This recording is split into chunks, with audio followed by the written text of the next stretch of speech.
বন্ধুরা, তো তোমরা সবাই good morning chicken mutton. Good morning. Mutton দ্বারা দেখাচ্ছে একটা জিনিস, দেখো আমার মেয়ে কি দিয়ে খাচ্ছে। হাসি তো পেটের মধ্যে ব্যা ব্যা ডাকবে, ছাগলে পেটের মধ্যে কক কক ডাকবে।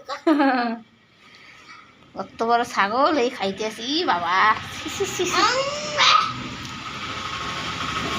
এই হচ্ছে খাসি, আরো রয়েছে এই নিয়ে 1 পিস আছে, আরো 2 পিস না 3 পিস আছে ফ্রিজে, আর এখানে খাচ্ছেন 3 পিস। আর আমি খেয়েছি মুরগির মাংস দিয়ে।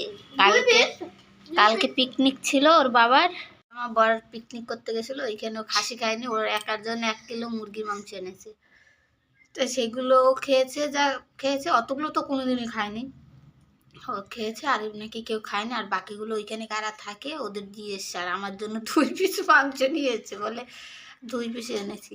আর মেয়ের জন্য খাসি মাংস নিয়ে এসছে। বাবা বলছে আমার জন্য নাকি 2 পিস আনবি, তোদেরকে 1000 খেলে অনেকটা মাংস, একটা কন্টেনার করে 1 কন্টেনার মাংস এনেছে। যাই হোক, খায় মেয়েই খাবে, ওর বাবাও খায় না খাসিটা সেরকম, মানে এক জায়গায় বিয়ে বাড়িতে খেয়েছিল ওদিকে, কিন্তু তাছাড়া এমনি উনিও খায় না। উনি আনবেই না জীবনে বাড়িতে মটন, তো খাবে কি? একার জন্য কে আনে? ভালোই হইল আমাদের পিকনিক। তোমার পিকনিক না না, এখন আমাদেরই পিকনিক, আমরা সবাই খাচ্ছি, মানে আমাদেরই।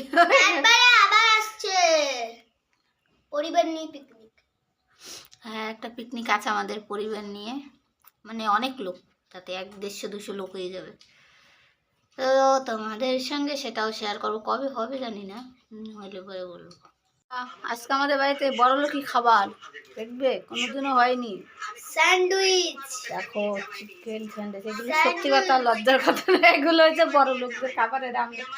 পকোড়া, ভেজ পকোড়া, চিকেন পকোড়া, হাত দিয়ে শ্যাম্পুর গন্ধ বেড়ায়, হাত ধুয়েছিস?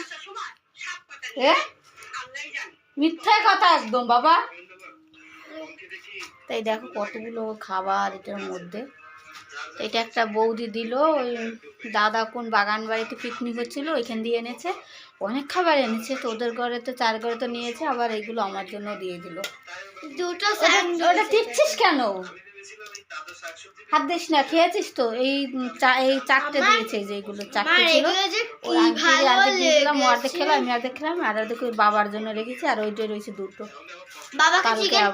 বাবাকে চিকেন পকোড়া, আর এই তার মধ্যে আবার খেয়ে এসছে। যেদিন দেখবি রিক্সের খাবার হয় না, সেদিন সব দিক দিয়ে রিক্সের খাবার, আমরা ওদিক দিয়ে খেয়ে এসছি, অসুবিধা হয়ে যাবে, খাওয়া যাবে না, তাই রেখে দেবো এখন ফ্রিজে।